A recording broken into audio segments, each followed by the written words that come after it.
Est-ce que quelqu'un veut soit partager ce qu'il a vécu, soit poser une question en rapport avec ce qu'on a vu ce matin? Oui. Moi, je veux te poser une question. C'est pour l'enregistrement. Je veux poser une question par rapport au jeûne. Quand tu as parlé du jeûne. Du jeûne, oui. Puis, j'étais contente d'entendre que tu as dit que tu buvais du jus de pomme. Oui. Ça veut dire qu'on peut boire des jus quand on jeûne? Oui, c'est une bonne question. Sur notre site internet, il y a une bibliographie. Je recommande 2 livres en particulier en français sur le jeûne. Il y en a un de Jetson Franklin qui s'appelle Le Jeûne, qui est disponible à Diffusion Vie, et l'autre qui s'appelle La puissance cachée du jeûne et de la prière de Maëv Shavda. Et puis, on a disponible aussi, je pense, sur notre site internet, un petit feuillet qui explique, qui donne des conseils sur le jeûne. Mais globalement, il y a 3 sortes de jeûne. Le jeûne à sec, il faut éviter plus de 3 jours, sinon tu vas mourir. Le jeûne à l'eau, puis le jeûne que tu peux boire avec des jus, ou un jeûne de Daniel. Bon, le jeûne à sec, c'est sûr que ça ne dure pas longtemps. Le but du jeûne, ce n'est pas un ramadan ou de faire souffrir ton corps, c'est que ton corps est le temple du Saint-Esprit. Donc il faut beaucoup boire. Donc, à la base, il faut toujours boire plus parce qu'il y a de l'eau dans tes aliments. Donc il faut boire de l'eau. Si tu bois du jus, il faut que tu boives des jus clairs, pas des trucs avec de la pulpe. Si tu bois des jus de mangue, des trucs comme ça, des jus de tomate, tu vas avoir la diarrhée tout le temps. Donc pas des jus acides, sinon ça va être dur sur l'estomac. Donc l'intérêt d'un jus de pomme doux, c'est qu'il y a dans une bouteille de 2 litres, tu as 270 grammes de sucre. Fait que l'idée, c'est que tu tiens ta journée quand même, quoi. C'est ça. Mais tu bois, tu t'hydrates, et puis tu as un petit peu de sucre. Maintenant, si tu fais à l'eau, j'ai fait aussi des jeûnes à l'eau, c'est juste que tu es plus faible, et tu maigris plus vite, puis ton cerveau, parce que ton cerveau consomme beaucoup de sucre. Hein. Donc, mais même au jus de pomme, au bout de 40 jours, ma femme, elle me parlait, c'était comme si j'entendais... Ça tournait. Avant de processer l'information, d'être capable de donner une réponse. C'était vraiment au ralenti, vraiment. Là, c'était... Ouais, je compte... Oui. Le 40 jours, je l'ai fait avec des jus, là, mais j'ai déjà fait un 21 jours à l'eau. Ouais. C'est les 3 premiers jours les pires, parce que c'est là que tu as faim. Après, ton estomac se met au ralenti, puis tu n'as plus faim. Fait qu'après ça, tu fonctionnes sur tes réserves, ce qui sont d'ailleurs impressionnantes, les réserves qu'on peut avoir. Et puis, mais moi, je faisais à manger, je nourrissais mes enfants, je prêchais. Ouais. Puis, j'étais pas plus gros que là. Hein. Non. Ça, on a des réserves. C'est sûr que tu as plus froid, alors tu économises tes gestes. Avant de monter à un étage, tu réfléchis, est-ce que ça vaut vraiment la peine de monter? Tu n'as pas de réserve, fait que dans ton sang comme du sucre en réserve, fait que tu ne peux pas te mettre à courir, tu vas tomber, mais tu peux marcher. Puis si tu mesures Moi, je dormais l'été avec une tuque, tu comprends, j'avais un gilet, une tuque, j'avais froid, j'étais gelé, parce que ton corps se met en veille, fait que tu as froid aux extrémités, tu as froid. Quand j'ai fait 40 jours, il m'a fallu au moins 3 semaines avant de retrouver une température corporelle normale, c'est-à-dire avant de sentir la chaleur.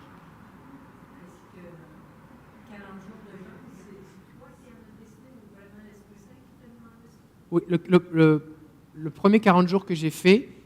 Non, j'en ai fait un de 40 jours. 40 jours que j'ai fait, non, j'ai dit je voulais aller plus. J'ai dit Seigneur, je veux plus. Dans la Bible, Jésus a fait 40, fait que j'y vais. Je pense que j'avais fait 1 ou 2, 21 avant. Ouais. Mais c'est sûr qu'après avoir fait 40 jours, tu n'es plus pressé de jeûner avant un moment, quoi.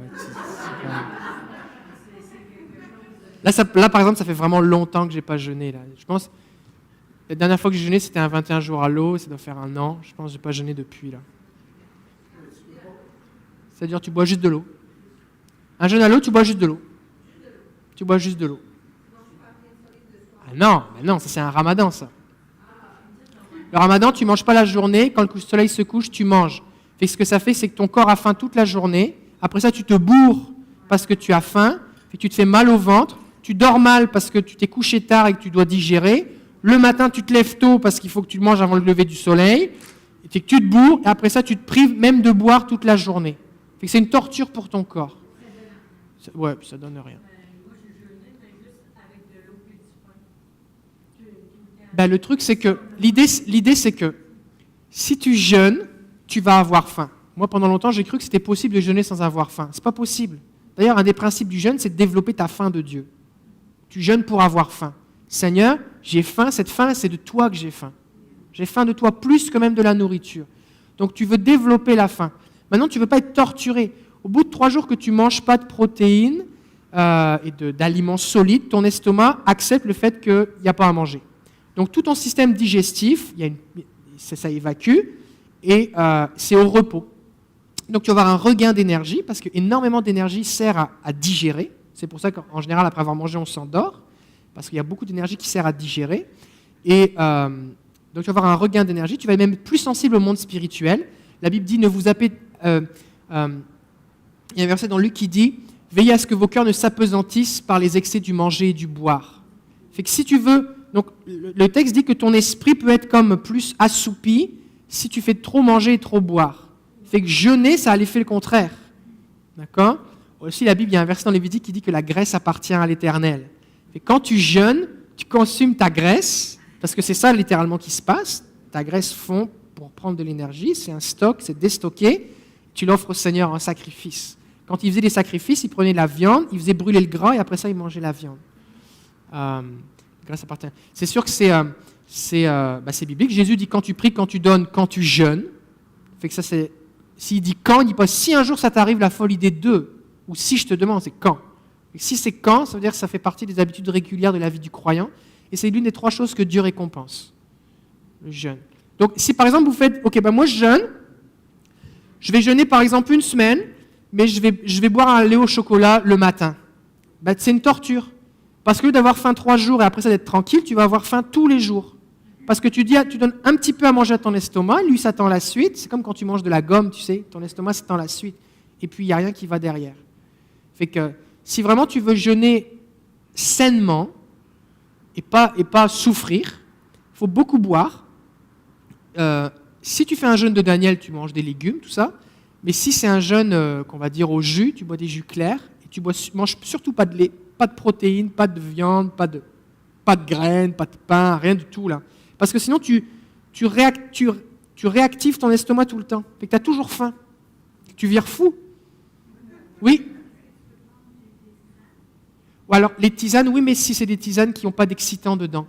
Parce que toute la caféine, le thé, tout ça, ça risque de te stimuler et tu risques d'avoir des nausées ou des choses comme ça. Tu vas t'en rendre compte vite.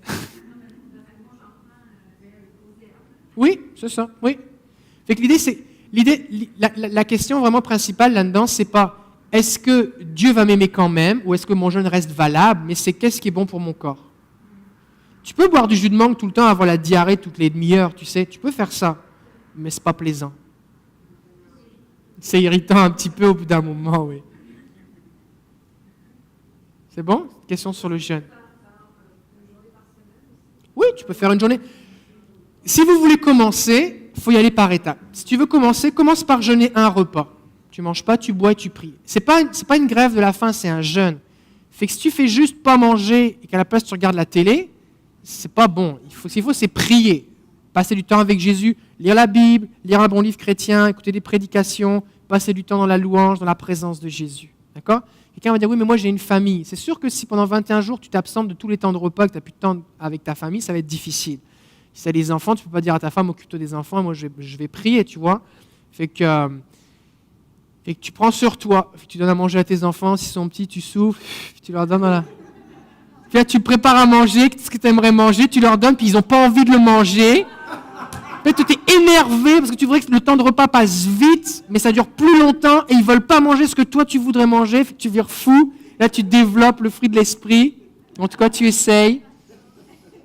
Puis, c'est sûr, l'idéal, c'est que tu vas dans un chalet, dans un coin, dans le bois, tu es tout seul avec Jésus, tranquille, quoi. Mais si tu attends d'avoir ces conditions-là pour le faire, tu ne le feras jamais. Quand j'ai commencé à jeûner, je me suis dit, si je travaille, je ne peux pas jeûner. Je jeûnais que quand j'étais en vacances. Après, j'ai jeûné quand je travaillais, quand j'étais prof. Après ça, je me suis dit, l'hiver, je ne peux pas jeûner, il fait trop froid. Je suis arrivé au Québec, j'ai dit, impossible. Et je dis, je vais jeûner quand même. Puis après ça, tu dis, bon, je vais jeûner 3 jours. Je fais OK, tel jour, on est invité chez des amis, fait que je vais attendre. Mais si tu jeûnes 21 jours, tu ne peux pas te priver de vie sociale. 40 jours, c'est plus qu'un mois.